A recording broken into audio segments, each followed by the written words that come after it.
En términos de horas, tiempo y espacio en radio, televisión, medios, estamos hablando fácilmente millones de horas en los últimos 50 años dedicados a explicar el problema del colonialismo en Puerto Rico, las consecuencias.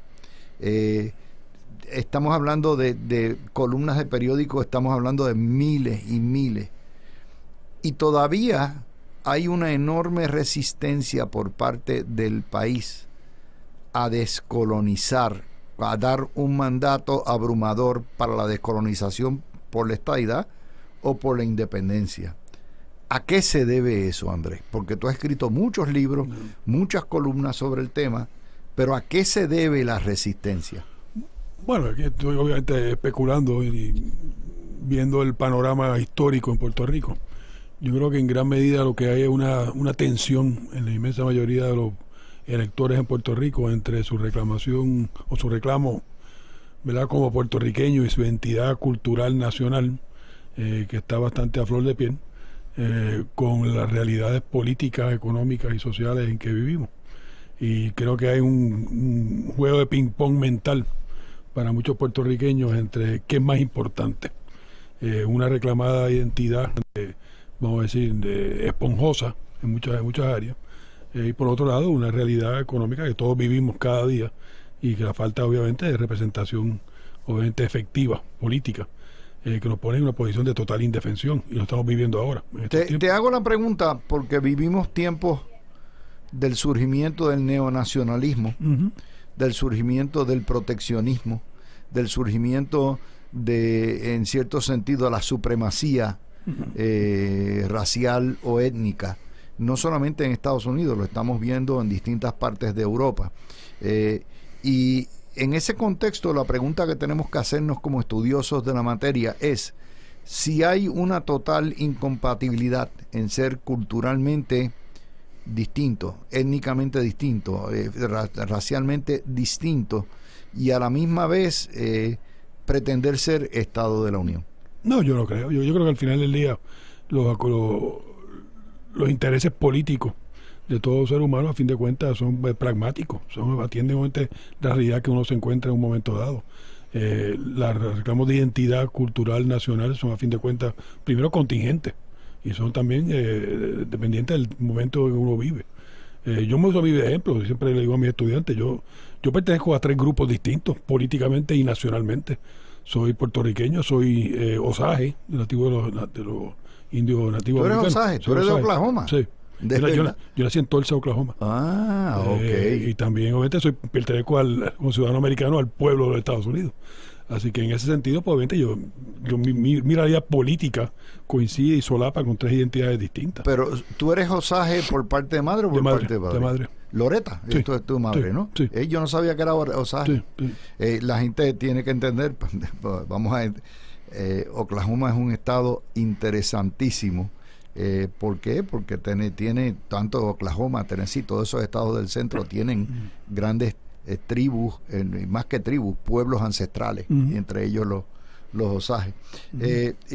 Te hago la pregunta porque obviamente estos son tiempos dificilísimos para la diversidad, tiempos dificilísimos para el multiculturalismo, tiempos difíciles para el bilingüismo, tiempos muy difíciles para cualquier persona que sea de color café o de color oscuro o de color amarillo y no asiente. ¿Por qué? Porque estamos viviendo los últimos aleteos de lo que ha sido la supremacía demográfica de los blancos anglosajones en Estados Unidos. Sí.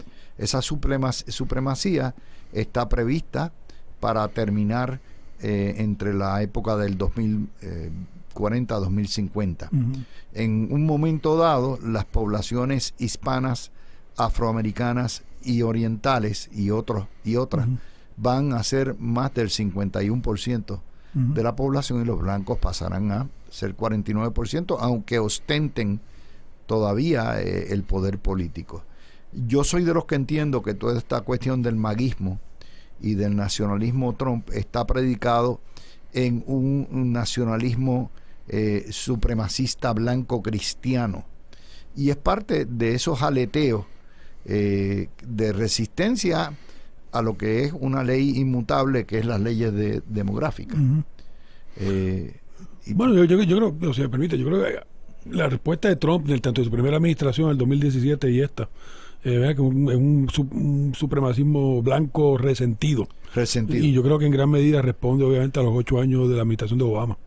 Así que yo creo que dentro de la dinámica de los Estados Unidos obviamente hay un cierto péndulo, obviamente demográfico ocurriendo, ¿no? Estoy de acuerdo contigo, yo creo que la demografía apunta obviamente que ya para el 2040 obviamente la población de los Estados Unidos va a ser fundamentalmente multicultural también. Y te lo digo en Florida. Sí.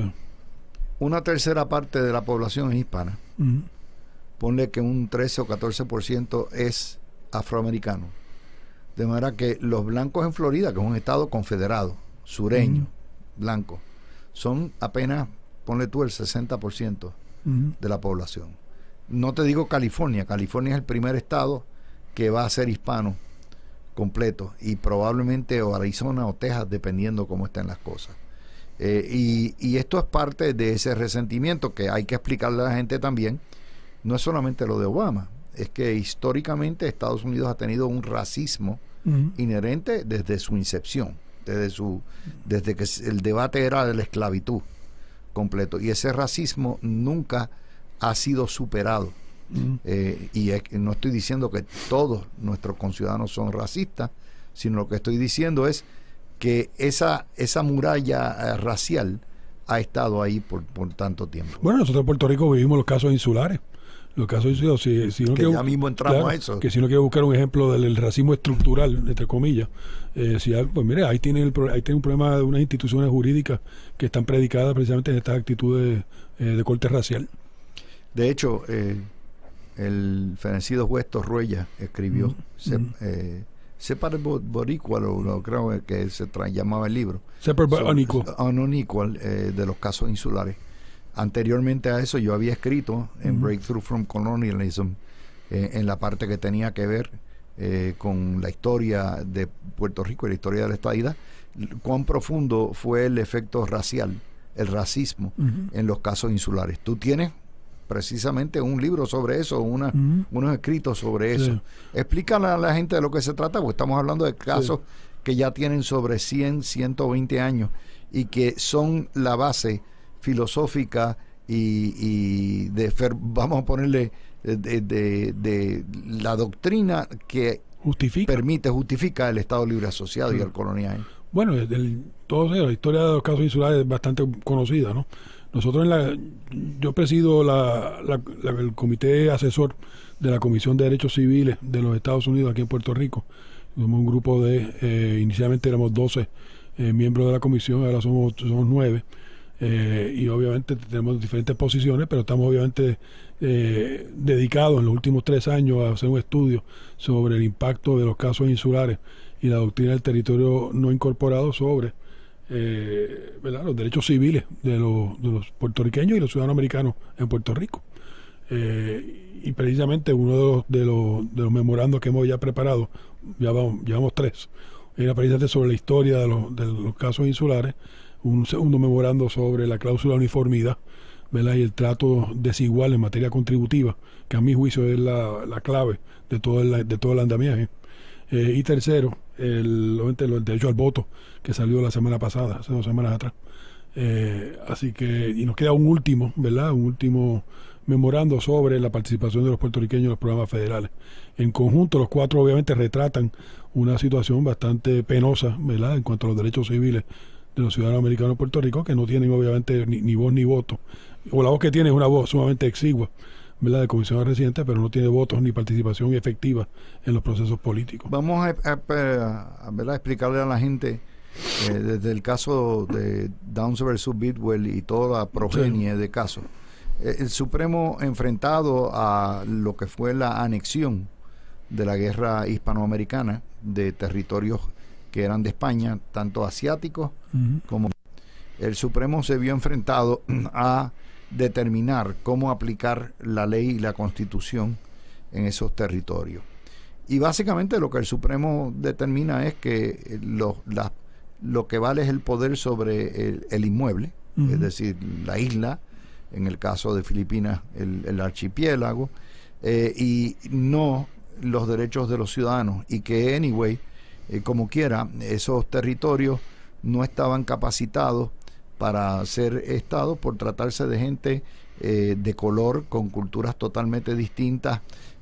Prácticamente nos tratan como monos, culturalmente retrasados, y que esos territorios no están dispuestos, y hace la categoría de territorio incorporado y territorio no incorporado. Territorio incorporado es una fabricación del Supremo.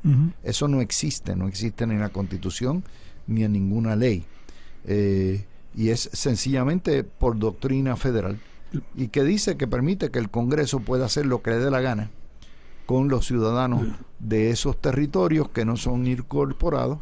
Los últimos 2 territorios que bajo la ley supuestamente eran incorporados eran Hawái, Alaska, y en el caso de Oklahoma entró, creo que en el 1907, Arizona y Nuevo México, que entraron este siglo.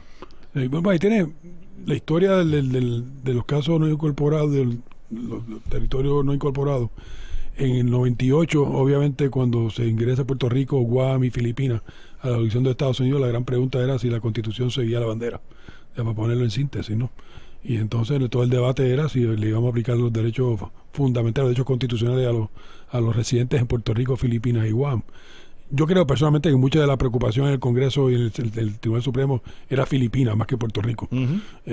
Pero en todo caso, obviamente ese tribunal, cuando atiende el caso que le llega, y son 2 casos que interesantemente se emiten el mismo día, que es de Downs versus Bidwell y de Lima versus Bidwell. Y lo interesante de esos 2 casos es que en el caso de Lima es pre-Ley Foraker, y Downs obviamente es post-Ley Foraker. Y interesantemente los 2 casos tratan sobre aranceles y tarifas, que lo estamos precisamente discutiendo ahora. Estamos con eso, tema. exactamente. Así que es interesante notar que la controversia que provoca la doctrina del territorio incorporado es fundamentalmente sobre contribuciones y pago de aranceles. Que estamos precisamente trayéndoles a la actualidad. Si esa guerra arancelaria de Trump produce una hiperinflación, eso pudiera ser, o sea, lo que es el costo de la vida, pudiera ser 2 efectos, a mi entender. Número 1, exacerbar la migración de gente que se va de Puerto Rico.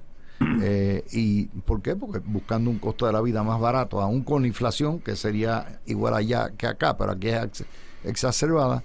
Y en segundo lugar, aumentar el disgusto social.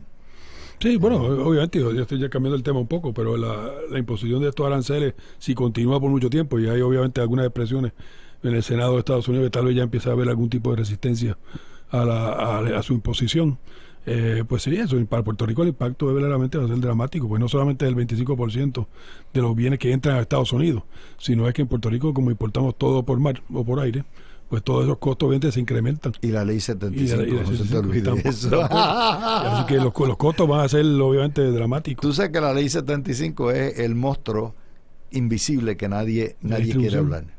Cuando tú le das la exclusividad a una sola empresa, a una sola persona, de importar y de distribuir un producto en Puerto Rico, obviamente le diste el poder de determinar el costo. O sea, eso no existe como tal en los estados, porque hay una competencia en términos de distribución. De hecho, las grandes cadenas generalmente son sus propias distribuidoras y negocian directamente con los productores. Bueno, históricamente, como tú sabes, se ha retado esa ley, se ha alegado que obviamente es inconstitucional precisamente porque viola el comercio interestatal. No ha prevalecido en la jurisdicción federal. Así que el Tribunal Federal históricamente lo ha favorecido. Yo creo también que muchas de las transacciones en línea, internet, ha cambiado parte de esa dinámica. Hay mucha gente que le da la vuelta, obviamente, a las limitaciones que impone la ley 75. Sí, porque tú lo puedes adquirir por correo. Sí. Te llega o por... Y eso es otro cuarto de hora, pero de hecho ese es el tipo de caso, test case, que se debe ya llevar y que aquí no se hace. ¿Y por qué razón? Porque el Supremo en ese contexto, el nuevo Supremo, es de factura ancha en términos de lo que es el estatus, y pudiera determinar un día que la ley 75 es inconstitucional, porque es una de las rémoras del colonial. Está hecho para preservar una oligarquía colonial de proteccionista completamente. Pero eso no se les ocurre a nadie en el Departamento de Justicia ni en Fortaleza. Ese es el tipo de test case que se debe llegar, que no va directamente al estatus, pero que en realidad está implotando lo que son las raíces, los cimientos del colonialismo. Bueno, lo mismo es la ley 60, antes de la ley 2022. Exacto. Que si bien es cierto que Puerto Rico siempre tiene facultad de legislar, ¿verdad?, los beneficios contributivos a los ciudadanos en Puerto Rico, no es menos cierto que esa ley 60, su atractivo es que va unido a la falta de contribuciones federales. Así que si yo soy un ciudadano de Estados Unidos que no paga, que tiene un gran ingreso, me voy a Puerto Rico, pues no pago con contribuciones federales y tampoco en Puerto Rico. Y eso es lo que lo hace tan atractivo para mucha gente que está viniendo en los últimos años a Puerto Rico.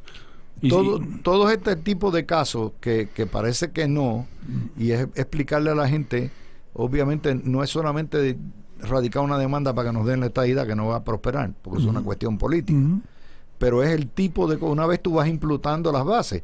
Hay quien estaba hablando también de la posibilidad de que se le solicite a Trump incorporar a Puerto Rico. Es decir, anexarlo como territorio formal, pagando contribuciones federales, haciendo una transición.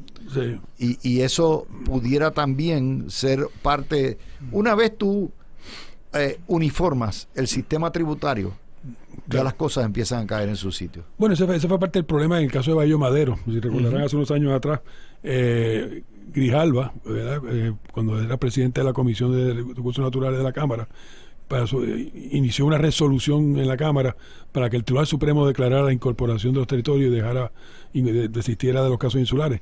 Y se olvidó que el que tiene jurisdicción sobre el territorio es el Congreso, no es el tribunal ni el rama ejecutiva.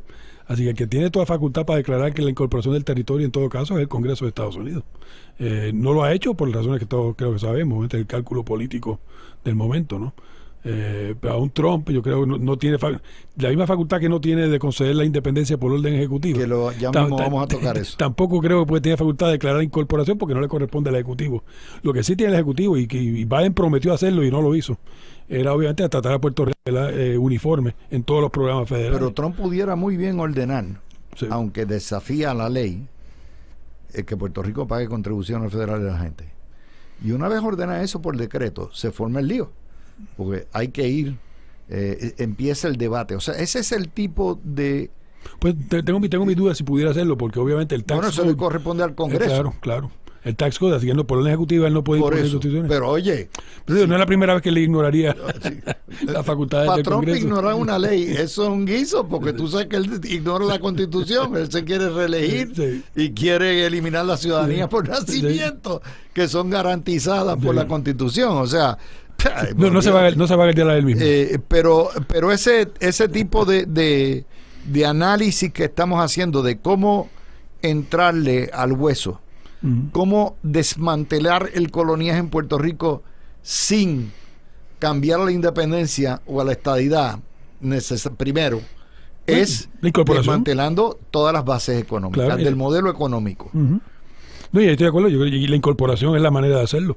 Y la incorporación lo único que requiere es una resolución conjunta del Congreso. Si tú sigues el caso, yo lo sigo bien de cerca, de Cataluña. Sí. Los partidos nacionalistas catalanes, desde que asumieron el poder hace 20 años, esencialmente lo que han ido es desmantelando el Estado de Derecho Fiscal, argumentando que obviamente Cataluña es la provincia o la región que más produce, que más aporta al erario y que por lo tanto ellos no le están dando lo que le corresponde. Entonces lo que han hecho es implotar con leyes de ellos que confligen con leyes nacionales españolas todo el andamiaje de lo que es la relación fiscal de España con sus autonomías, que es como le llaman a los estados, la autonomía. Y eso es ese modelo de implotación que lo hacen los independentistas muy bien, by the way.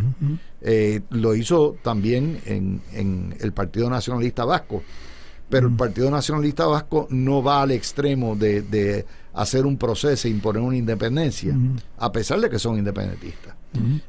Pero eso en Puerto Rico no se le ocurre.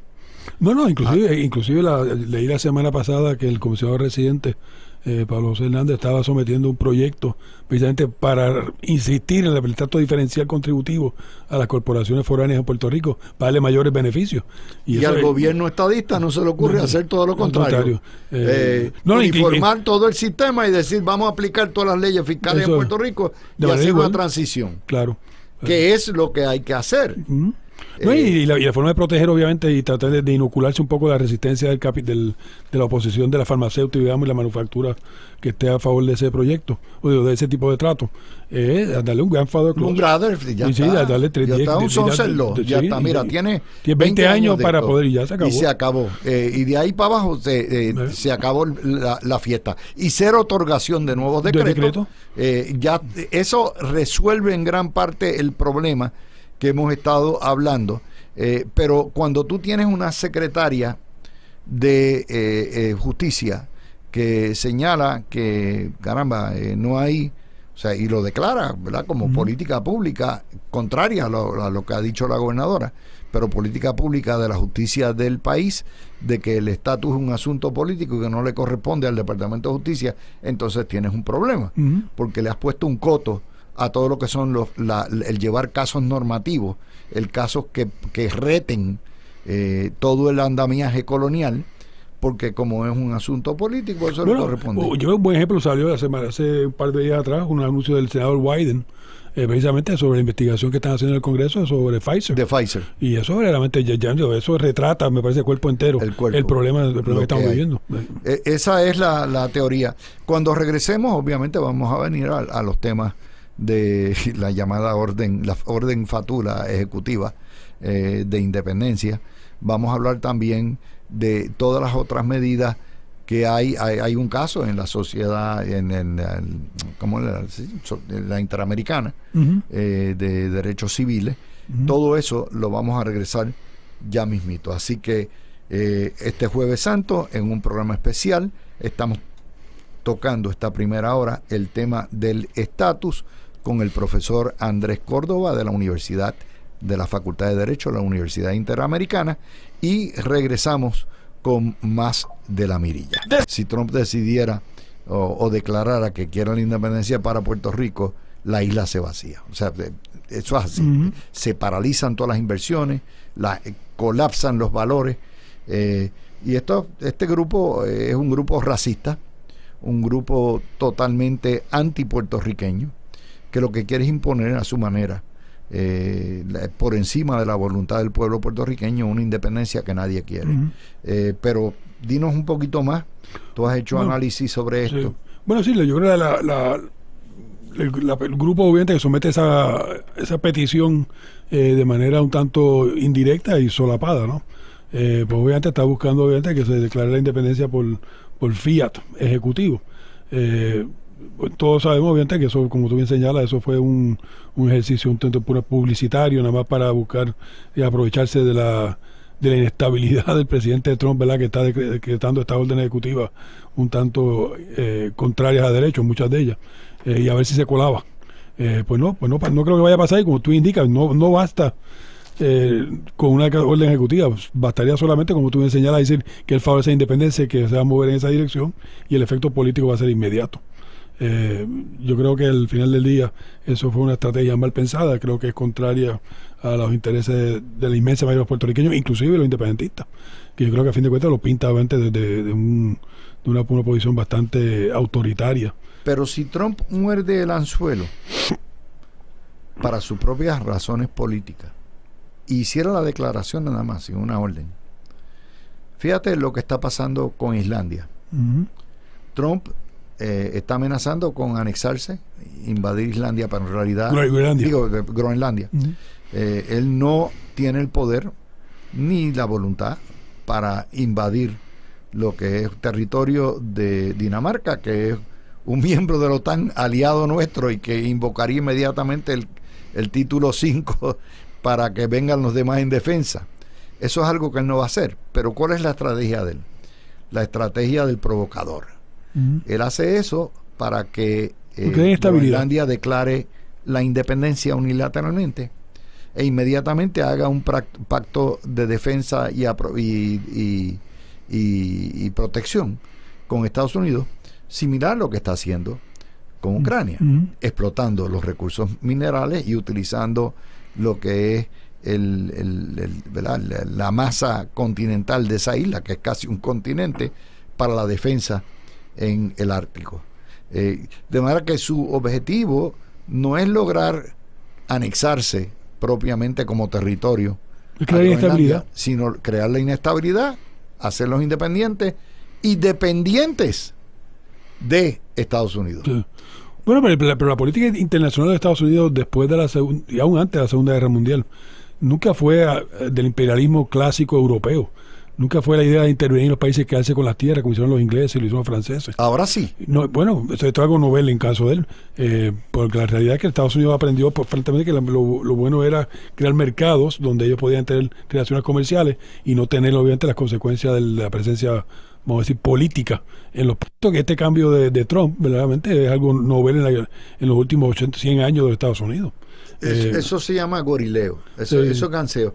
Fíjate que el argumento de defensa es totalmente espurio, porque Estados Unidos tiene base y Dinamarca le ha dado todos los derechos para proteger el Ártico, al igual que lo que es Canadá. De manera que nadie puede alegar que Estados Unidos no tiene sus bases ni tiene control del mar continental en el Ártico o en el Atlántico Norte, por no estar ahí.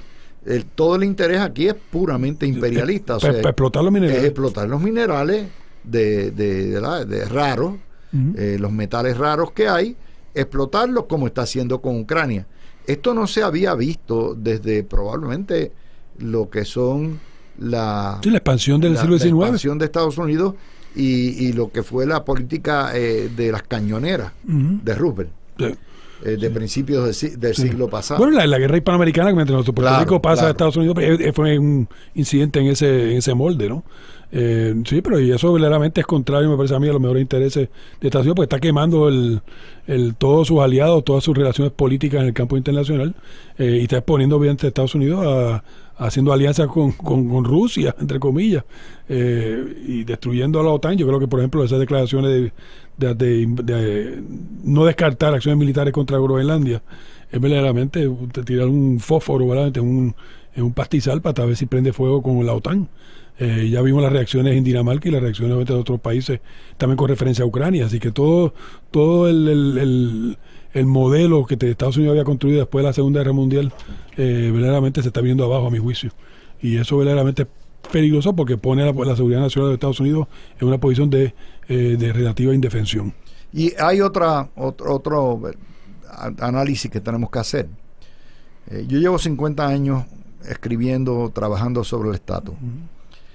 En los 80, ¿te acuerdas cuando estaba el nacionalismo de Quebec, que es la provincia francoparlante francesa de España, de Canadá? Y de hecho llegaron casi hasta el 49% de a favor de independencia. Ya eso se ha reducido considerablemente. Pero se hablaba de un posible rompimiento de Canadá con distintas provincias solicitando la estadidad para Puerto Rico, para cada provincia. Terranova, por ejemplo, Ontario, Saskatchewan, Manitoba, y se hablaba de que cada provincia pudiera entrar como un estado separado. Trump te cambia esa dinámica. Trump te cambia la dinámica y dice, no, yo quiero a Canadá como un estado completo. Y tú dices, pero espérate, estos son distintas provincias, han sido estados, ¿verdad? De un sistema parlamentario, pero de estados con derechos de representación y todo lo que hay. ¿Por qué toda Canadá? Con toda la extensión, lo cual haría ese estado nada más tendría más representación que Texas y Canadá. 2 veces Texas y California. Y 2 veces la capacidad territorial que tiene todo Estados Unidos. Sí, no. Y tú dices, ¿por qué hace esto? porque en realidad no le interesa la estadidad. Él lo que quiere es diluirla, porque él sabe que Canadá vota más liberal, ¿ok? Es mucho más europeísta en ese contexto. Y por lo tanto, él dice, no, yo lo hago, lo anexo, me quedo con los recursos naturales, pero en realidad lo que van a tener es 2 senadores. No van a tener las 13 provincias o las 15 provincias canadienses, no van a tener 2 senadores, porque puede que entonces el Partido Demócrata, fíjate cómo ha cambiado. Todo el argumento de Trump detrás de todo esto es imperialista. Sí. Bueno, yo creo, digo, esa posición que ha tomado con Canadá verdaderamente ha caído como un balde de frío a los canadienses. Los canadienses, el Canadá es el país como que tiene mejor y mayor acuerdo con los Estados Unidos y trato de intercambio económico.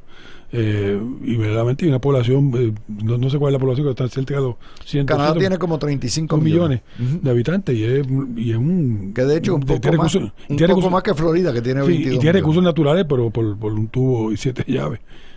Pero verdaderamente ellos ven esto como una amenaza a su identidad política.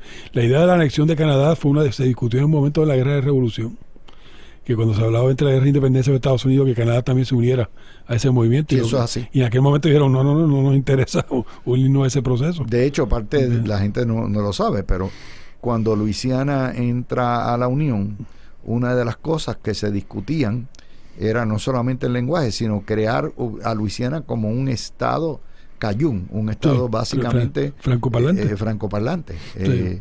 Y en eso la gente no sabe eso, por eso es que en Luisiana las provincias, los parishes, como se llaman los counties, tienen el lenguaje cajún y el francés como idioma. Sí, en algún momento tuvieron el Código Civil francés, el Código Napoleón. Exacto, por eso existe. Así que estas cosas se hablan, vamos a Panamá. Sí. La cuestión de anexarse el canal de Panamá. Bueno, técnicamente lo pueden hacer, pero en realidad no es para convertirlo en un estado. No, tiene que violar un tratado, porque hay un tratado que aprobado por el Congreso, así que supone obviamente un rompimiento con un tratado que tendría que ir a la Corte Internacional, sí. pero desde el punto de vista militar lo pueden hacer. Bueno, sí. Lo pueden hacer. El problema es que eso, de nuevo, porque... Sí, pero eso que hace Putin. La motivación, claro, es la motivación imperial. Y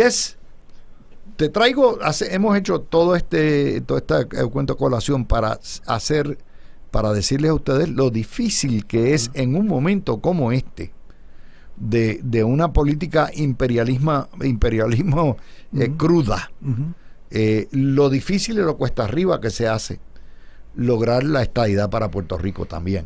Sí, yo creo que la coyuntura en este momento no es la estadidad. No es la estadidad. Ni con Trump ni en el Congreso. Aunque me parece a mí, esto hay que ver tal vez después del 2028, y aquí uno contando, ¿verdad?, con los cambios que puedan ocurrir.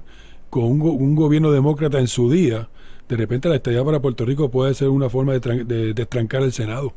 Que fue una esperanza que tenían tal vez en el 2018. No lo hicieron, ¿sabes por qué? Y perdieron la oportunidad. Porque durante los años de Obama, y más con Biden, la diáspora independiente se apoderó de los centros de poder, particularmente de lo que es los centros progressives del Partido Demócrata. Y aunque había una inclinación de Biden, en teoría, y de otros, de coger a Puerto Rico como estado y añadirle 2, y el Distrito Colombia, que hubieran sido 4. Ese sector que ha sido un sector retrógrada y ha sido el destructor para mí del Partido Demócrata, impidió que se hiciera. Y también había otra cosa, y esto yo lo critiqué en el momento, el proyecto de la Jeffrey González cuando era comisionado residente con Pierluisi, de tal proyecto del plebiscito. Yo creo que innecesariamente marginaron a los republicanos en el proyecto y en el texto del proyecto. Y yo creo que en un sentido sembraban la semilla de la oposición republicana a la estadidad. ¿Por qué tú dices eso? O sea, porque hay varias propuestas, obviamente, del movimiento estadista histórico en los últimos, 30 años, que obviamente levantan mucha resistencia del Partido Republicano, y particularmente el Partido Republicano post-Tea Party, que es mucho más, como comentábamos anteriormente, mucho más...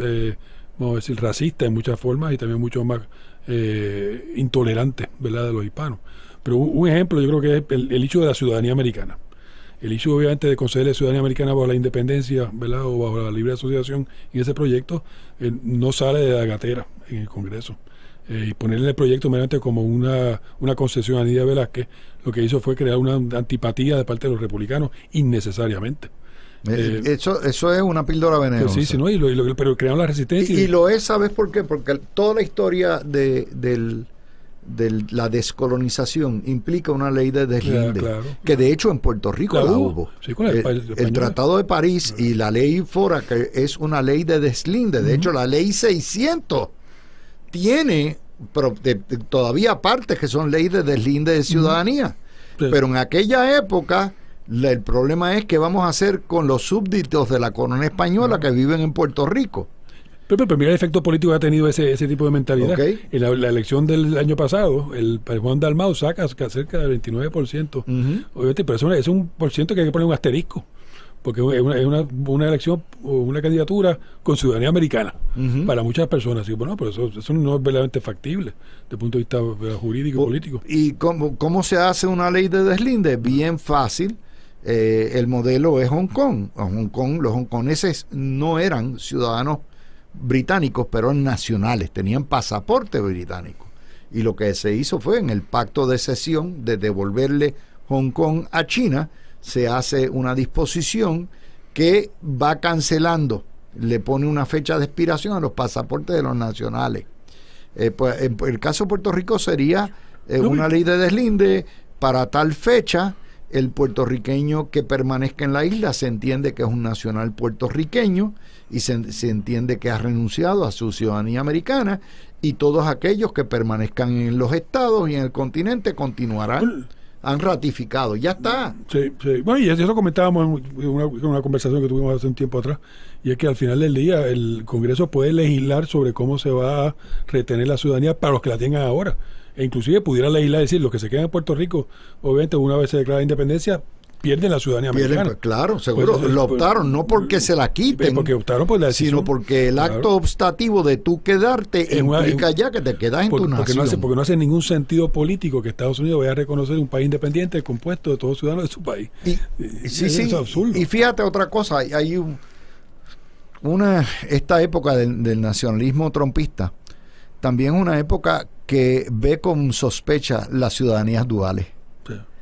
La doble ciudadanía, porque este sector dice con mucha razón, tú le puedes ser leal únicamente a un solo soberano, a una sola bandera, no a dos a la misma vez.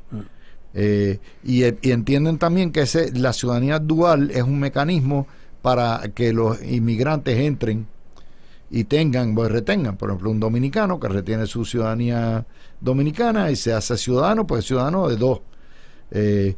Pero particularmente con los que vienen del sur. Pero si bien recuerdo, yo creo que la ciudadanía dual, ningún país reconoce ciudadanía dual, todo país reconoce su ciudadanía. Sí, exacto. Así que no es que haya una ciudadanía dual, es que la persona opta por tener ciudadanía de múltiples lugares. Así que para Estados Unidos solamente la ciudadanía americana. Una sola, exacto. Por esa razón es que en el caso de Puerto Rico tendría que seguir esa doctrina. Fíjense que estamos discutiendo, mis amigos, cosas que no se discuten todos los días, pero que están ahí. Lo mismo, Andrés, es la propuesta de seguir con los fondos federales, pero en bloque. Y tú dices, ¿sabes qué? Es una locura. O sea, si tú te quieres separar de Estados Unidos, ¿por qué no te destetas?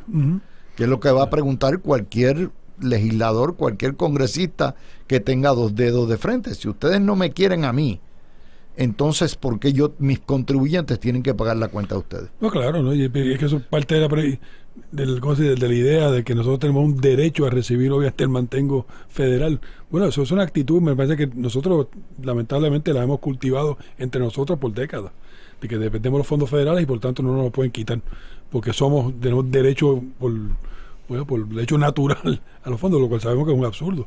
Los fondos federales están predicados en el que son ciudadanos americanos y que estamos dentro de la nación. Si estamos fuera de ella, perdemos.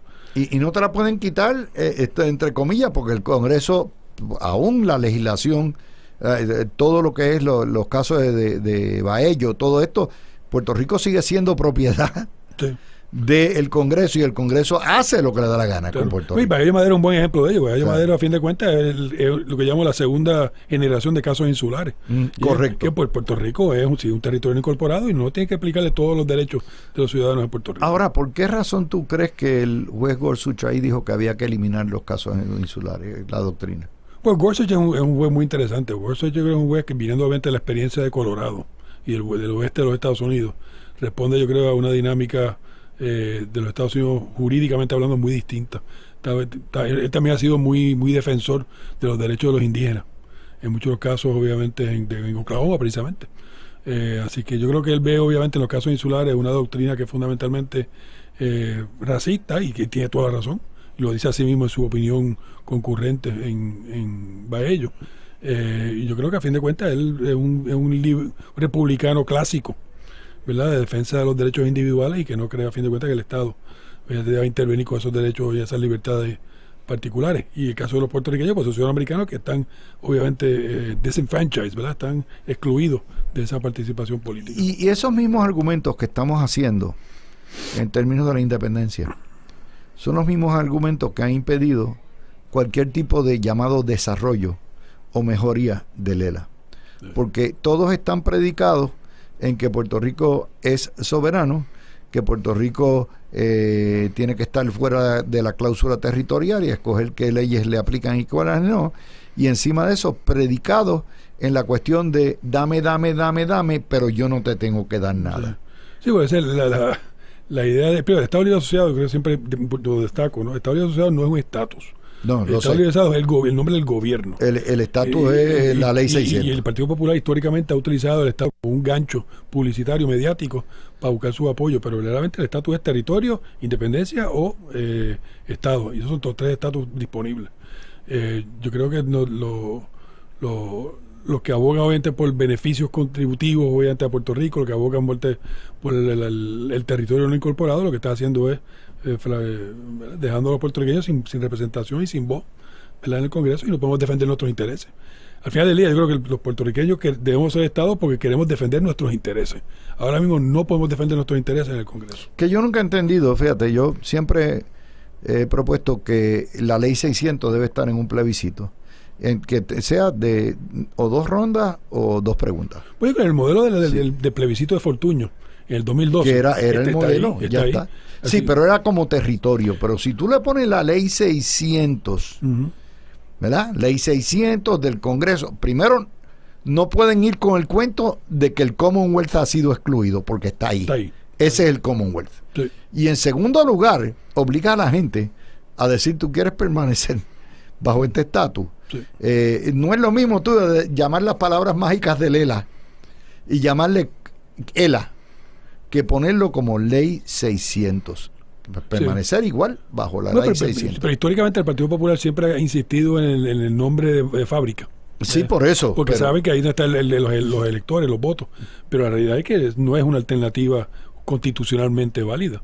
Pues Estado Libre Asociado no es un estatus. Y dadas los nuevos números que hemos obtenido, no solamente en elecciones, sino en el plebiscito, es bien claro el hecho de que ya por lo menos el 70 y pico % del país optan o por la estadidad o por la independencia. Sí. No importa cómo lo tires, o sea, nunca más, jamás va a tener el ELA los números de 60% que obtuvo y aún 48% que obtuvo en el año 93. Sí. Bueno, y ahí tiene, yo creo, después de promesa, obviamente después de lo que Bayo Madero, los casos después de los Sánchez Valle, yo creo que nadie seriamente reclama que Puerto Rico de alguna manera tiene un estatus peculiar, único, que no es el caso. Lo que tenemos es un territorio que estamos bajo los poderes plenarios del Congreso. Pues tenemos que actuar con esa realidad. Y lamentablemente mucha de la clase política, inclusive lamentablemente muchos miembros del Partido No Progresista no quieren mover el issue del estatus. Lo que quieren obviamente es pescar en el territorio no incorporado. Acuérdate, esto es un país parasitario, es un país populista. Aquí todos los partidos son populistas. Todos los partidos dicen que tienen ideología, pero no tienen la ideología nada. La ideología es el gancho. Muy bien, hablábamos anteriormente del territorio no incorporado, deberíamos incorporarnos. uno de los grandes opositores a la incorporación del territorio es el PNP. Sí. El PNP ha dicho de boca que favorece la incorporación, pero no hace nada para moverse en esa dirección, porque obviamente tiene intereses que están en el momento con los dedos amarrados con el estatus actual. Es increíble, pero la gente de nuevo dice, pero que lo prometen, pero es que en realidad lo prometen sí. Pero cuando llega la hora de los tomates, mira, estos primeros 100 días no ha habido movimiento en cuanto al estatus. No. Si tú buscas nada absolutamente en cuanto al estatus, ni casos normativos, ni movimiento alguno, esta cuestión de ir y que cabildear una semana allá, eso no, tú sabes, eso no es... Eso es para consumo local. Eso es para consumo local. Eso no va a hacer ningún cambio. Pero, de nuevo, tú vas a seguir escribiendo. ¿Tienes algún libro en mente? Bueno, ahora estoy aquí escribiendo el libro que salió en diciembre, de Mínima Jurídica, que es un libro que reúne, obviamente, las columnas que he escrito del 2018 al 23. Muchos de ellos son de trabajo jurídico, ¿verdad? En Microjuris, que las publicaron. Referente al nuevo Código Civil. Así que mucho de trabajo de derecho, estrictamente. O sea que tú estás tocando de todos los temas de derecho. Sí. Mis amigos, esta primera hora ha estado dedicada a temas del estatus, pero de otra manera, una manera académica, educativa. Un día como hoy, que es un día sí de asueto, pero también de reflexión y de estar en las casas. Y nosotros siempre adoptamos nuestra programación para este tipo de análisis profundo que no hacemos en el trapicheo diario. Hemos tenido al profesor de Derecho, el licenciado Andrés Córdoba, con nosotros, profesor de la Facultad de Derecho de la Universidad Interamericana. Andrés, muchas gracias. Hola, que pases gracias por la invitación. una Semana Santa tranquila, con familia, todo eso. Saludos a tu mamá, siempre se le quiere y se le aprecia. Así que, mis amigos, con eso cerramos esta primera parte y venimos con Francisco Rodríguez Castro para explicarnos lo que podemos esperar de la economía, Ron Wyden, todas estas cosas y cómo le va a afectar el bolsillo a ustedes. Paco Pepe, gusto verte nuevamente. Muchas gracias, Luis, por la invitación. Un placer estar aquí. Vamos con el tema. Han pasado 100 días. Ya están en vigor todas las disposiciones de los aumentos arancelarios. Hay algunas excepciones. A última hora hubo algunas concesiones en términos de aranceles recíprocos, que no deja de ser inflacionario, porque si una nación me pone 3% y yo le pongo 3% de aumento, pues eso es un aumento adicional. Claro. Lo ideal hubiera sido 0 aranceles, ¿verdad? Y que fuera libre comercio, pero todos los países del mundo tienden a ser proteccionistas. Explícamonos dónde estamos hoy y cuál va a ser el efecto en la economía criolla. Pues mira, Luis, nosotros usamos una referencia que produce el Banco de la Reserva Federal de Atlanta, que se llama GDP Now. El GDP Now es el indicador más certero que existe de la economía de los Estados Unidos para medir cada trimestre, ¿verdad? Pues cuando Trump juró, el GDP Now para el primer trimestre del 2025 estaba en un 2.90. Casi un 3%. Casi un 3% de crecimiento, viniendo de un 2.40 de crecimiento del trimestre anterior, que era mucho mejor. ¿Okay? Y había un ambiente de positivismo enorme en todos los indicadores. Pues en estos 100 días estamos en negativo 2.80, un deterioro de casi 200% en 100 días. O sea, ha habido un colapso en el crecimiento económico. Un colapso en el crecimiento económico donde todos los indicadores de crecimiento están a la baja. O sea, vamos a entender, en el año 24 todos los indicadores iban en una flecha para arriba. Una flecha para arriba y creciendo. De hecho, y en estos 100 días los indicadores van en una flecha para abajo en términos de crecimiento. Para que tengas una idea, los Estados Unidos el año pasado creció en 2.8. Este año se esperaba que creciera entre 2.5 y 2.8. Y empezó el año bien, ¿verdad? Con esa perspectiva. Pero en estos 100 días, las acciones que ha tomado el presidente han sido de tal magnitud que se descuartizó la economía por completo. Dame la bolsa. La bolsa creció, bajó. ¿Qué pasó en el 24 y qué ha pasado estos 100 días? Pues mira, el 24, todos los índices tuvieron crecimiento doble dígito. Todo. Standard & Poor's, el Dow, el Nasdaq, el Puerto Rico Stock Index de Birling y el Birling US Bank Index, todos doble dígito. ¿Okay? De crecimiento. Todo el año 24. Todo el año 24. El primer trimestre, que cerró el 31 de marzo, tenemos los siguientes números. El Dow, negativo 1.27. S&P, negativo 4.59. Nasdaq, negativo 10.42. El Puerto Rico Stock Index es el único que está positivo, 0.92. Y el Birling US Bank Index, negativo 2.39. Que es lo que son la selección que tú escoges. La selección de los 6 bancos más grandes de Estados Unidos y la selección de los bancos de Puerto Rico. O sea, el Birling es lo que ustedes utilizan de barómetro. De hecho, te traje algo bien interesante porque medimos con el Birling Stock Index el desempeño de todos los gobernadores a través de los años, en cada cuatrenio. Está lo más interesante los resultados. Bueno, vamos, o sea, que estamos ya bajo agua. Entonces, algo bien importante que salió en estos días. Y la inflación, que eso es lo que le interesa a la gente. Sí, pero, ok, vamos a decir la inflación. Dame la inflación, porque son 3, después vamos a agregar el desempleo, todo ese tipo de cosas, pero inflación. Bueno, tú sabes que el año pasado y ahora. El año pasado la inflación estaba todavía sobre 3 y pico %. En Estados Unidos. En Estados Unidos. Se esperaba, ¿verdad? La perspectiva para febrero, ¿verdad? Que es la que salió en estos días, del PCE y del PCI subyacente, ¿verdad? Que son las dos medidas preferidas del FED. El pronóstico de la Reserva Federal era 2.38 y subió a 2.54. Casi un 7% por encima del pronóstico. El PCE subyacente subió a 2.80 de una perspectiva de 2.60, casi un 7.62 por encima. O sea, vamos a entender, en 100 días se ha aumentado por décimas, pero la inflación. La tendencia hacia la baja cambió.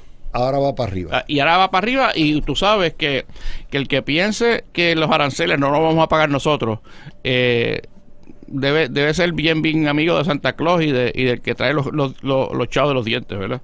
Pero algo que no falla, la proyección que publicó el Banco de la Reserva Federal del primer trimestre. Y mira qué interesante. Esto lo acaba de publicar la semana pasada. La semana pasada lo publicó.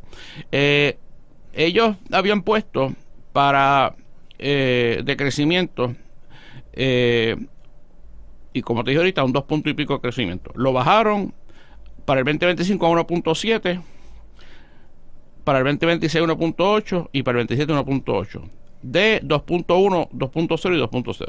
¿Okay? El desempleo lo subieron a 4.4 de 4.3, y para el 26 4.3 se mantiene. Inflación de 2.5, que era la proyección, lo aumentan a 2.7 para el 25. O sea que ellos no esperan que la inflación baje durante todo el 2025. Y el PCE subyacente lo suben a 2.8 de 2.5. Y ya sabes que está en 2.8. O sea que si ya está en 2.8 en febrero, la tendencia con los aranceles es que suba más todavía. Sí, claro. O sea, el efecto de esos aumentos que entraron el 2 de junio, el 2 de abril, va a sentir pleno. O sea, porque todavía hay mucho inventario que se compró y se adquirió sin los aranceles. Y eso esos abastos ya aumentaron o sea, todavía vamos a tener un respirito. Vamos a tener un respiro leve, pero con el mero anuncio, Luis. Yo estaba hablando con clientes, amigos y suplidores que traen productos de diversas partes del mundo. La mayoría de los que traen vino no le han enviado, muchos de ellos, los embarques, esperando a ver qué pasa con los aranceles. Bueno, o sea, vamos a ver, un vinito español que te costaba 10 pesos, ahora te va a costar 25% más, 12.50. No, 200. Bueno, ¿cuánto le petó al vino? Bueno, finalmente no se sabe, pero el aviso era 200%. Diablo, o sea, 200% de 30 pesos. Claro, pero si tú te fijas, él hizo un anuncio que de hecho se llama aranceles de reciprocidad, ¿verdad? Es la nueva herramienta que ellos están usando. Entonces están usando 15 países que ellos llaman economía sucia, ¿verdad? Lo llaman economía sucia contra Estados Unidos. ¿Okay? Y todos esos países que incluye desde Vietnam, Alemania, Corea del Sur,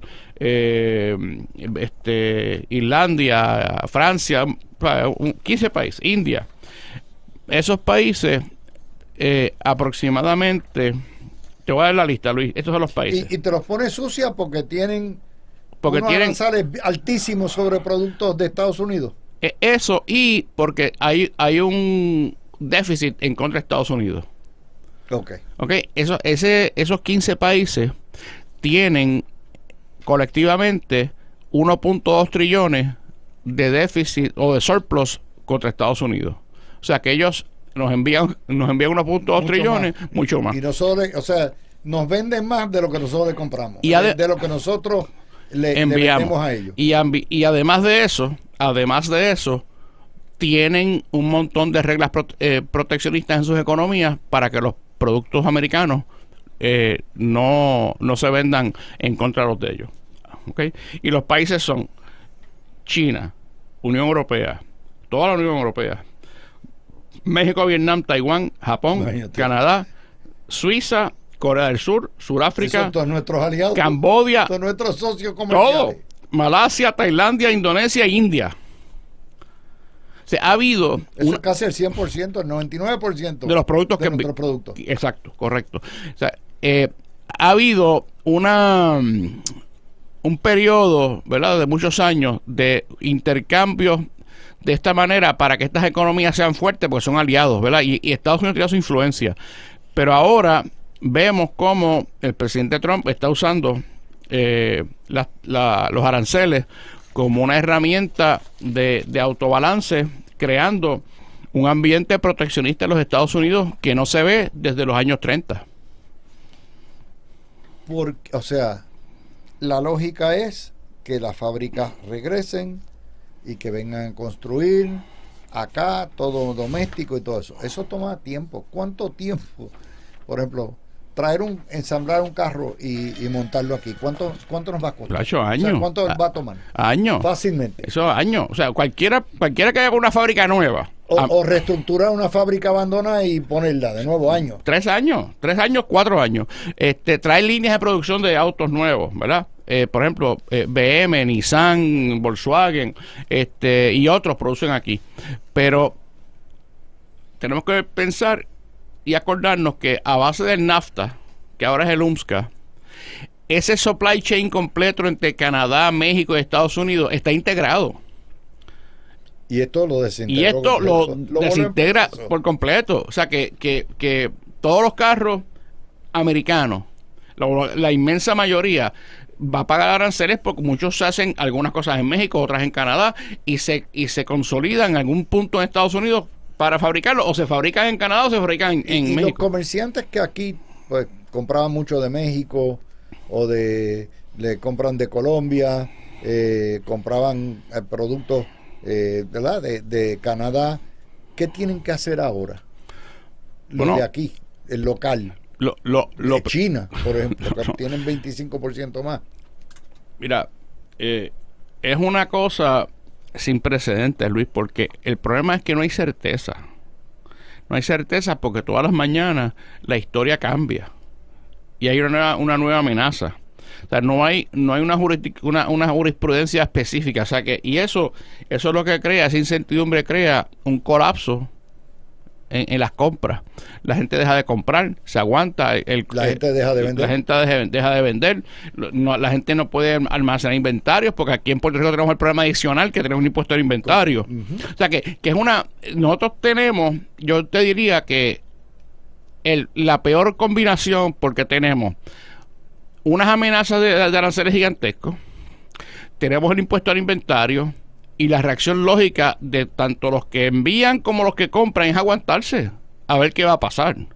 Y eso va a causar, ¿verdad? Que empiecen a faltar productos de diferentes partes del mundo que uno está acostumbrado a tener. Por ejemplo, un vinito que a mí nos gusta, blanco, ya no lo hay en ningún lado. ¿Por qué? Porque no lo han enviado hasta que se sepa esto. O lo tienes que comprar de California. O lo tienes que comprar de California. Entonces, imagínate tú una botella de champán qué sé yo, de cualquier marca francesa buena, que vale entre 30 y 50 dólares, pues ahora va a costar 100. 100 pesos. ¿Verdad? Y eso tiene un efecto sobre el restaurante, porque el restaurante, gran parte, ¿verdad? El mollero de sus ventas es la bebida. Es la bebida. La bebida es lo que le sube. O sea, si tú pagas un vino en 20 dólares en el distribuidor, lo vas a pagar en un restaurante en 50 fácilmente o más, ¿verdad? O sea que eso va a tener un efecto de aumentos severos. Warren Buffett lo estaba entrevistando en estos días y estaba diciendo que el que pensara que los aranceles no lo íbamos a pagar nosotros, era una persona que creía en el Tooth Fairy, ¿verdad? Sí. ¿Verdad? El ratoncito. El ratoncito. O sea, y a mí me estuvo jocoso porque Trump ha dicho en muchas explicaciones, en casi todas, que estos aranceles son aranceles en contra de países foráneos que no nos cuesta nada. Y está equivocado. Está equivocado. Sí, porque ya todo el mundo empezó a aumentar. Todo el mundo. Tú sabes, yo estuve la semana pasada y fui a 2 restaurantes que siempre me han gustado. Noté 2 cosas. Número 1, obviamente los precios sí están mucho más altos, pero comparativamente con el año pasado, no. Lo que noté era menos calidad en los productos que te venden. Sí, la calidad bajando. La calidad bajando, porque se han visto forzados para no tener que subir tanto a comprar productos de menos calidad. Y eso te ahuyenta también. Eso es otra. Si tú vas a pagar por un restaurante bueno y resulta ser que pues te estás pagando por más mediocre, pues definitivamente, y no es culpa del restaurante. El restaurante tiene que sobrevivir. No te va a aumentar 100%, porque si te aumenta 100% se va a pique. Esto es across the board. Y fíjate, los sitios ¿verdad? Que nosotros vamos, que son muchos los sitios comunes que tú y yo vamos, muchos de los chefs me dicen, Paco, está los precios más altos, pero necesito mantener mi calidad. ¿Verdad? Yo he notado también... Hay otros que no. Hay otros que no, que bajan la calidad y te mantienen el precio alto. Y eso es una situación. Pero fíjate, Luis, yo me puse a analizar otros periodos inflacionarios, recesionarios y las causas de la depresión. ¿Okay? Y me puse a leer un viejo libro que tengo, que son los ensayos de Ben Bernanke sobre la depresión de los Estados Unidos. La depresión de hace un siglo. Sí, sí. Y leyendo ese libro de nuevo, ¿verdad? Descubro que hubo 2 leyes bien importantes que se aprobaron. La ley Forney-Macomber de 1922 y el Smoot-Hawley Act de 1930. Entre esas 2 leyes subieron los aranceles, uno en 32 y otro en 59. Inicialmente, la economía de los Estados Unidos subió. Distinto ahora, ¿verdad? Que cualquier cambio es instantáneo, ¿verdad? Se tardó un tiempo en lo que la cosa se aguantó. Pero el año siguiente, la economía de Estados Unidos se contrajo casi un 30% y causó la depresión. Y la respuesta de los Estados Unidos fue double down con la ley Smoot-Hawley. O sea, duplicaron. Y entonces la depresión fue más severa todavía. Y si no es por la Segunda Guerra Mundial, no salimos de esa depresión. ¿Okay? Tus previsiones entonces para Puerto Rico. O sea, yo leí del Instituto de Estadística que la inflación estaba en 1.8 la última vez que lo miré, y ellos están como 3 meses atrás. Eso es una fantasía. ¿Cuánto está? Porque todo el mundo me dice, cada vez que voy al supermercado, me escandalizo. Pero Luis, toda la semana me da. Si en los Estados Unidos está en 2.80 el PCE subyacente, ¿cómo aquí va a estar en 1 y pico? Eso quiere decir que la moderación Está mal. es terrible. Está mal porque es una canasta básica ficticia. claro, porque es que o sea, si 85% de los productos los traemos de fuera, ¿verdad? Ya tenemos un componente. No es que los controles no es de aquí. Segundo, la transportación marítima, que cuesta un montón y sigue subiendo. Así que ese número yo nunca ni lo miro porque no lo creo. ¿Okay? Vamos a Puerto Rico. Puerto Rico... Déjame sí. terminar, como estamos ya terminando lo de Trump. Esta primera media hora. Sí, obviamente no es solamente la guerra arancelaria. En Puerto Rico hay un sector que es importantísimo, la industria de los dealers de autos. Sí. Los dealers de autos te dicen un auto nuevo te va a costar entre 3,000 y 12,000 pesos más como mínimo. Como mínimo. Los carros usados van a aumentar en el valor, pero más importante las piezas. Las piezas. Porque lo que te mantiene un carro usado. Puerto Rico tiene 2.5 millones de autos. Y todos los años se vendían fácilmente 125,000, 130,000 unidades.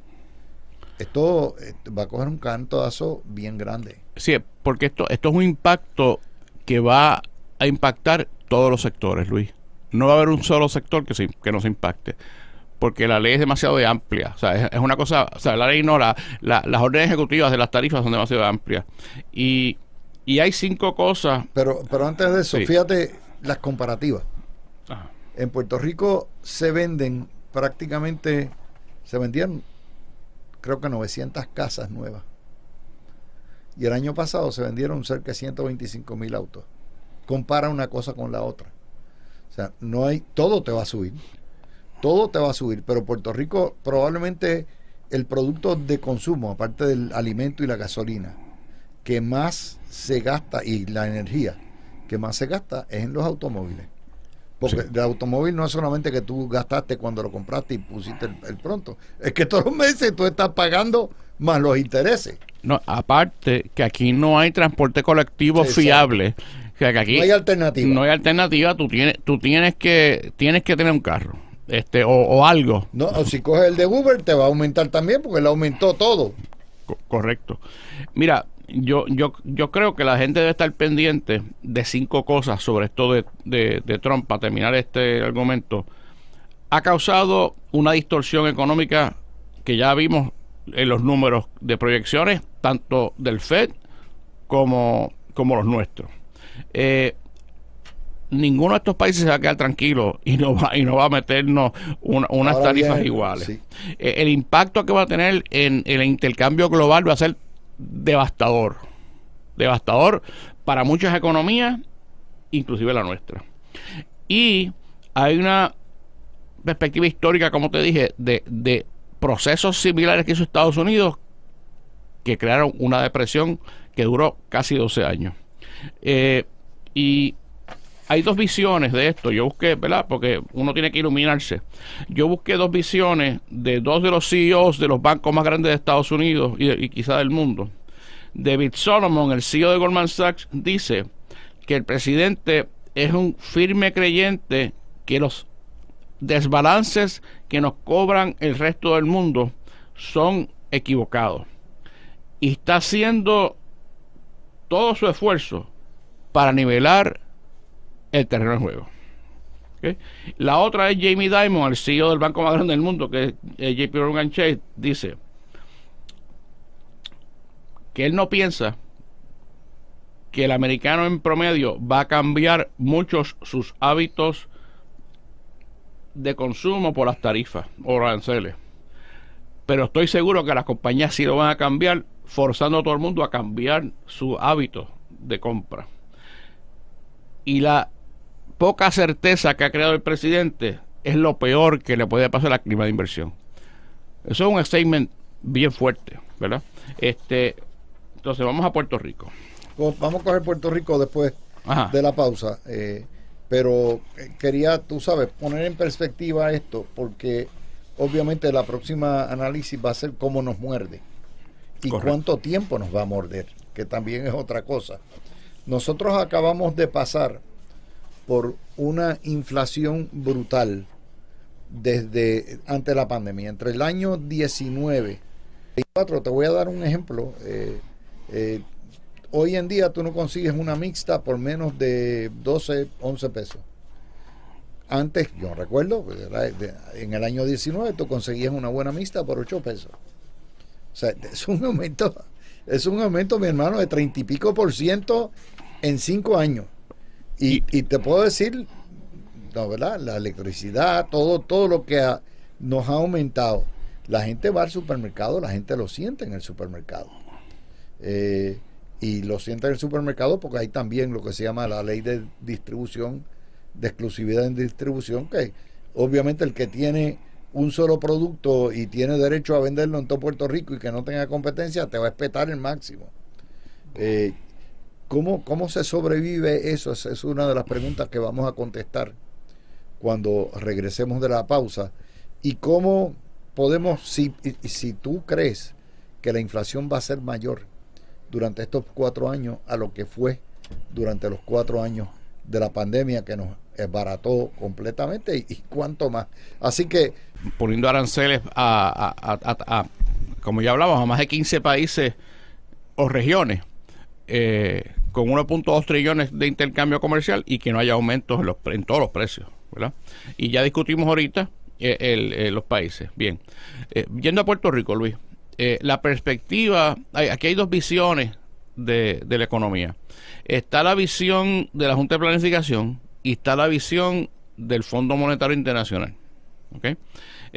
Para el 2024, la proyección de la Junta de Planificación era 2.20. Y la tuvieron que ajustar. La tuvieron que bajar. Y la del Fondo Monetario era 1%.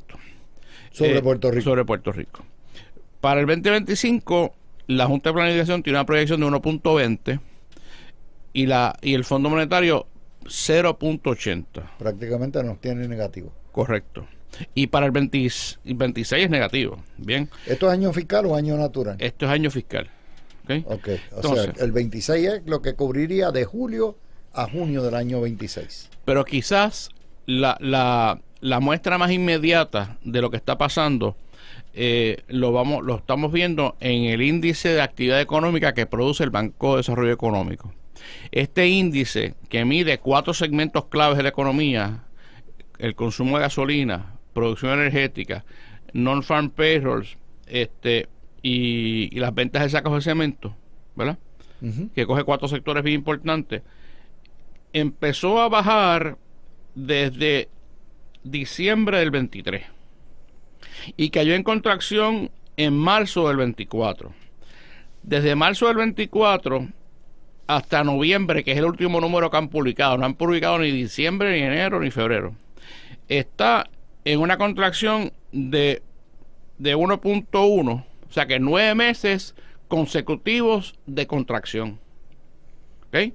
Así que eso es un aviso. 9 y faltan 3. Y faltan 3 que no han reportado aquí. O sea que esto es un aviso claro de que algo no está bien en la economía, porque si esos 4 segmentos tan importantes de este índice están en contracción por 9 meses consecutivos, cerramos el año en negativo. Debemos cerrar el año en negativo. Ok, y eso vamos a ir ahora al empleo, porque el año pasado llegamos al desempleo más bajo en la historia. 5.6 fue. 5. Bueno, en promedio para el año fue 5.67. 5.67. 5.67 y estamos ahora en 5.40. En 5.40. Con una tasa de participación de 44.8. Que es más o menos par. Sí. Eso ha sido normal por 40 años. Pero, mira, ¿qué tú anticipas en términos del empleo? En la medida en que las empresas tengan que cerrar o bajar costos, ajustar para no aumentarte tanto el precio, ¿tú anticipas un aumento en el empleo, en el desempleo? Sí. Va a haber un aumento en el desempleo, porque a la medida que la economía pegue los frenos y tengan que las empresas ajustarse a aumentos en costos, aumentos en los costos, en las importaciones, aranceles, energía, y esa combinación de gastos que van en el alza, tienen que hacer ajustes. Segundo, no te olvides, Luis, ya han despedido más de 5,000 empleados del gobierno federal en Puerto Rico. Eso tiene su impacto. Y eso va para 10,000. Y eso va para 10,000 o más. Ok, sí, bueno, como mínimo, en Puerto Rico hay 15,000 empleados federales. Si las previsiones se hacen, ¿verdad?, de lo que es Mr. Musk y lo que él quiere hacer con Doge, se supone que la mitad de esos empleados se vayan. De manera que eso pudiera subir a 8,000 empleados federales desempleados antes que termine el año. Y son empleados que ganan mínimo Buenos salarios. $60,000 promedio fácil. Buenos salarios. O sea que ya eso empieza ahí. Claro, ese es el primer aviso. Ese es el primer aviso que ya está pasando, ¿verdad? Porque todos los días yo no le digo a lo de Moss Dodge, yo le digo Dog E, ¿verdad? O sea, Dog E. Pero, o sea, si son 10,000 Pero no tocamos eso, vamos a tocar todavía una agencia como Educación que ya empezó a recortar. Exacto. Y Salud que tiene que recortar. Tienen que recortar contratistas. Sí. Esos contratistas tienen empleados. Claro. Y al cortar el contrato, corta el empleado. Eso quedan desempleados también. Y tiene su efecto. O sea, los recortes nada más, ¿cuánto tú anticipas que traerían? Mira, yo creo que la perspectiva de desempleo de 4.4 se va a quedar corta. Uno. El viernes... no, 4.4, no, 5.4. No, estamos hablando de Puerto Rico. Pero en Puerto Rico. En Puerto Rico va a subir. Un punto te sube antes que termine el año. Te sube de nuevo a 6. Debe subir 6, 4, debe 6, subir 5. medio punto, ¿verdad? Si es masivo los despidos, ¿verdad? Del gobierno federal me refiero. Si es masivo va a tener un impacto de medio punto. Vamos a hablar del restaurante. El restaurante también tiene que ajustarse, tiene que despedir. Vamos a hablar de las tiendas por departamento, las tiendas comercial de tal, dependiente. Si la gente no lo está comprando, por lo primero que se reduce la nómina. O sea, todas estas leyes proteccionistas que aíslan mercados tienen consecuencias nefastas en todos los países que han implementado esto. Y Estados Unidos no va a ser o sea, fue el primero ejemplo que te di, ¿verdad? Puerto Rico, creo que dentro de todo esto tenemos una gran oportunidad de empezar a movernos a consumo local, a creación de más cosas locales, y tratar de quitarnos la dependencia tan fuerte que tenemos de las importaciones. Sin embargo, es un proceso como todo, ¿verdad? Que toma algún tiempo, pero es un proceso necesario que tenemos que empezar a hacer. Pero hay mercado para eso, o sea, hay volumen, porque todo eso tiene una consecuencia, y la consecuencia es que a mayor gente quede desempleada, más gente va a buscar trabajo en los Estados Unidos, porque hay mayor amplitud de oportunidades, ¿no? Pero Luis, no te olvides, ya nosotros perdimos 19% de la población. Por eso, pero tú prevés un aumento en el éxodo de más puertorriqueños si aquí aumenta el desempleo y aumenta el costo de la vida. En un ambiente normal te diría que sí, pero en un ambiente como el que vive Estados Unidos con las minorías te diría que no, porque esto soy yo aquí me siento, ¿verdad? Yo aquí no me siento como una minoría. Este es mi país, yo nací aquí, pero en Estados Unidos ahora mismo cualquier persona que parezca, hable o se exprese distinto a la concepción de los caucásicos, que es un americano. Muchacho, tú eres más hincho con un anglosajón. Yo lo sé, pero yo estoy más tiznado que tú, que ahí lo llevo con orgullo. Pero me han pasado cosas, Luis, me han pasado cosas. Porque te ven el Golet English. Claro. Me han pasado cosas que me hacen pensar que si alguien tiene miedo a pasar un mal rato, ¿verdad? Que lo deporten o que lo arresten o que, o sea, lo que fuera. Mira, eso tiene un efecto sobre la gente, sobre los viajes, sobre a dónde va, a dónde no va, ¿verdad? Bueno, el turismo nada más, Canadá, vamos a ver, aquí hay un montón de vuelos de Canadá. Esto es parte de Estados Unidos. Hay que ver cómo los canadienses, cómo reacciona ese mercado Sí. viniendo acá. Y como te digo, lo mismo, en la medida en que se reduzca el turismo de Europa aquí, se afecta también. Iberia, que ahora te va a aumentar a un vuelo diario, 2 vuelos diarios. 2 vuelos diarios. Mira, o sea, cualquier cambio en el clima de inversión va a afectar a Puerto Rico directamente, porque somos una jurisdicción bajo las leyes de Estados Unidos, y todos estos vuelos y países y todas las acciones de defensa que tomen estos países van a afectar a Puerto Rico. Tú sabes que me sorprendió mucho, y es increíble la cantidad de chinchorros que han abierto en todas las carreteras en Puerto Rico. Tú te vas a quedar, o sea, fíjate, yo voy toda la isla, yo tengo que ir al centro de la isla. La cantidad de nuevos chinchorros en la carretera es increíble. ¿Por qué? Porque eso es la economía informal. Claro. ¿Sabes? Aquí te montan un caldero de mondongo y toma, aquí vamos a vender mondongo. O te montan los pinchos, los famosos pinchos, donde quiera. Eso también te lo produce, pero hay un límite. Yo soy de los que creo que nuevamente va a haber un repunte en el éxodo, independientemente de lo que esté pasando en Estados Unidos. Ahorita yo comentaba con el profesor que en ese Córdoba, que esto es pasajero. Tenemos que entender que el trumpismo parte de una base, y el maguismo, de supremacía racial blanca. Estos son los últimos aleteos, porque dentro de 15 años la mayoría en Estados Unidos vamos a ser los hispanos, los afroamericanos y los asiáticos.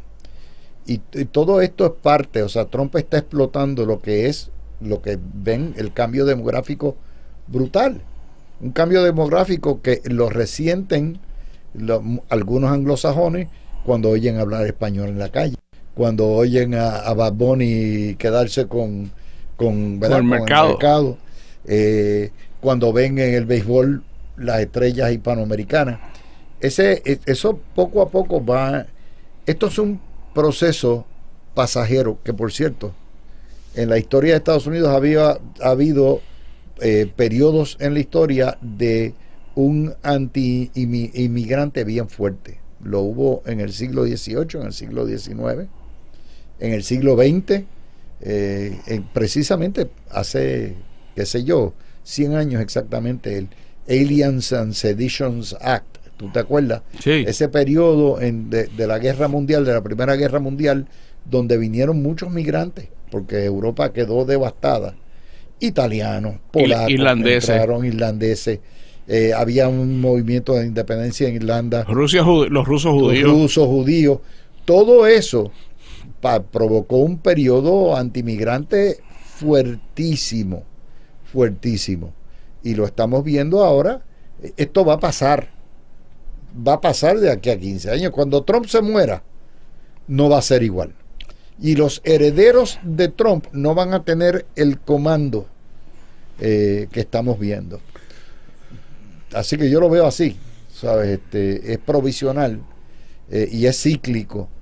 Ahora te traigo otra nota. Ok, a nosotros tenemos una audiencia enorme de personas mayores de 50 años que particularmente los que ya tienen seguridad social, con lo que es un ingreso limitado y que tiene un tope. ¿Qué pueden esperar? Estamos hablando de 1 millón la población de este país mayor de 50 años es más de 1 millón de personas. ¿Qué pueden esperar? Mira, uno de los grandes mitos del seguro social es que le cuesta a Estados Unidos, ¿verdad? Y la realidad es que es una contribución que hacemos nosotros y está en un trust. ¿Okay?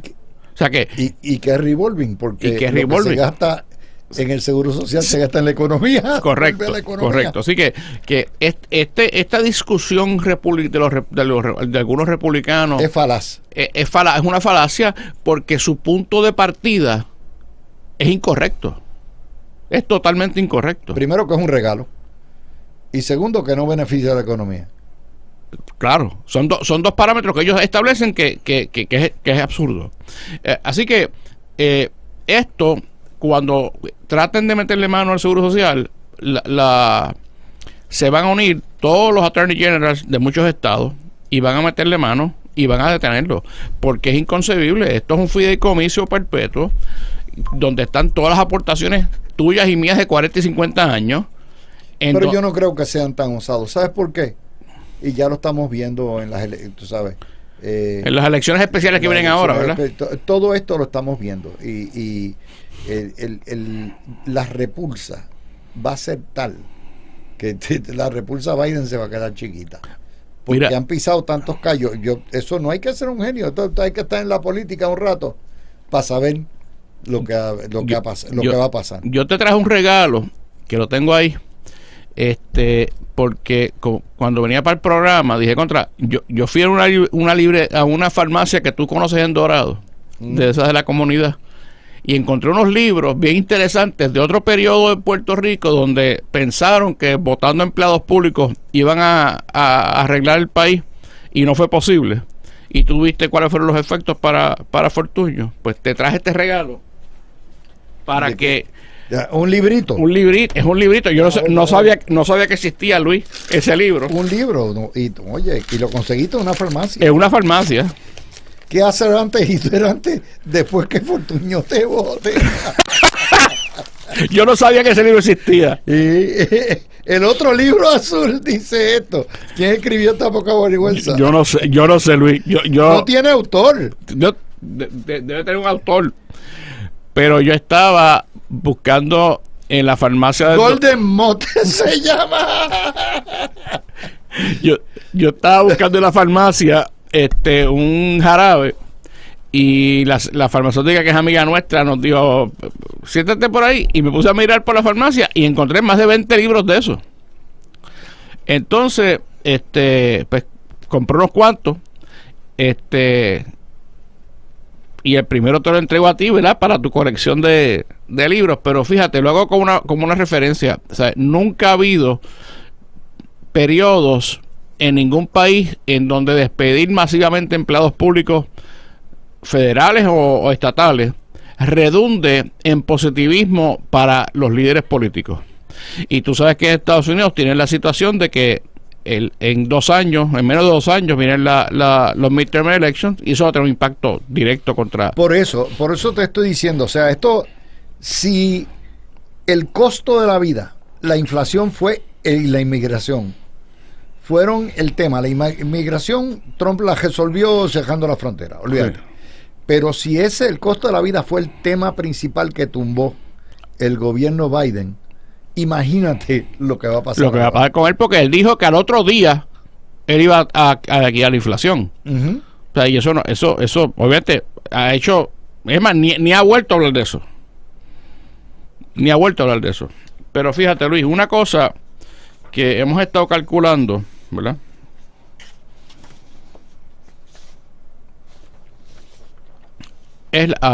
Y en respuesta a tu pregunta de cuánta gente iba a estar en Puerto Rico, nosotros hicimos un cálculo a base del movimiento migratorio de los últimos 20 años en Puerto Rico, y si la tendencia sigue como va, para el año 2100 aquí va a haber 1.3 millones de habitantes. ¿Cuánto? 1.3. ¿Para qué año? Para el 2100.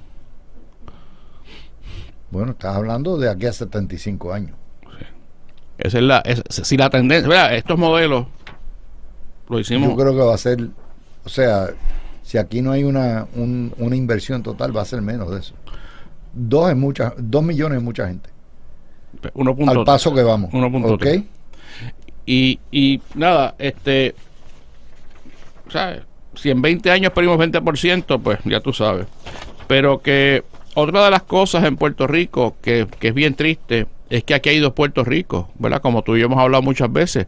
Si tú tiras una línea entre Manatí y bajas hasta Juana Díaz, el Puerto Rico que resulta al oeste es un Puerto Rico que tiene un ingreso por hogar promedio de menos de 25,000 pesos. Sí.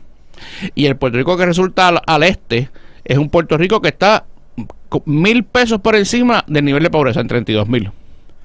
Así que, ante esa situación, cualquier impacto severo en la economía se siente enormemente porque tenemos 54% de nuestras ciudades por debajo del nivel de pobreza federal, marcadamente.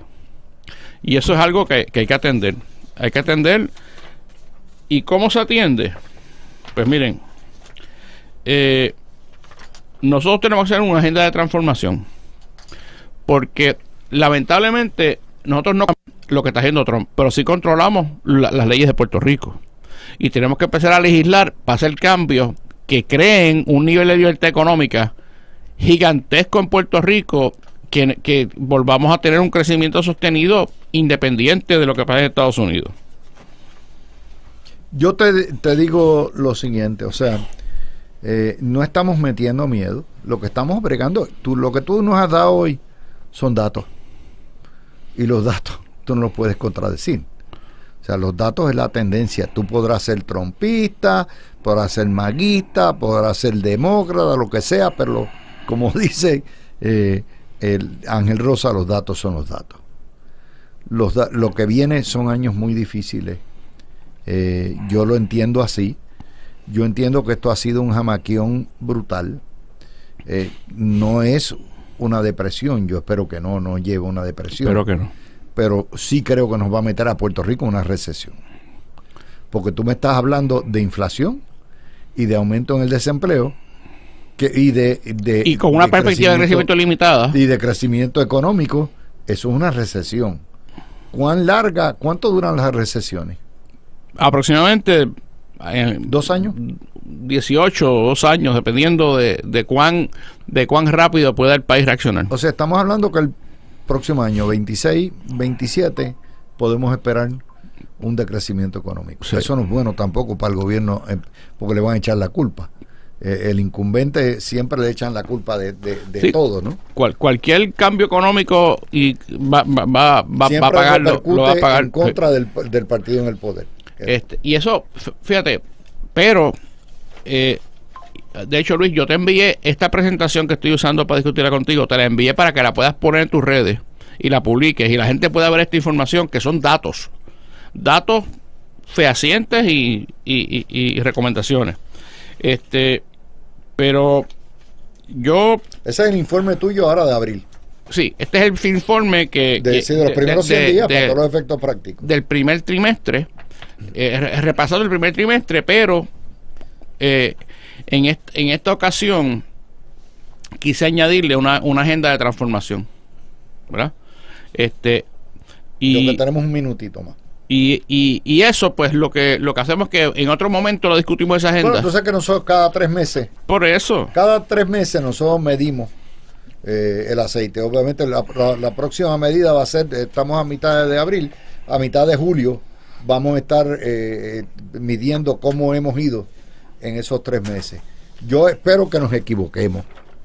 Tú sabes, yo también. Yo quisiera, rara vez uno quiere equivocarse, pero este es el tipo de noticia y el tipo de tendencia que uno sencillamente dice, no, ojalá esté equivocado, porque es lo peor, pero Puerto Rico ha sobrevivido todo. Puerto Rico es un país resiliente, es un pueblo que aguanta de todo. Nosotros sabemos cómo sobrevivir y lo más importante, nunca perdemos el sentido de humor y el gusto por la vida. Eso no importa cuán duro nos... Mira que hemos pasado en los últimos 10 años, ha sido desastroso. Fíjate que no es solamente el huracán María, de allá para acá, la pandemia, los terremotos, la hiperinflación, ahora viene el huracán Trump. Estos han sido 10 años de vaca flaca, bien golpe. Heavy. Sí. Bien heavy. Bueno, gracias Paco Pepe, gracias por estar con nosotros. A todos ustedes, mis amigos, gracias por sintonizarnos. Mañana Viernes Santo no va a haber programa, así que se se lo decimos porque nosotros respetamos las fiestas de Guardar. Esperamos que hayan disfrutado nuestra programación especial esta semana y estaremos, Dios mediante, nuevamente con ustedes el próximo lunes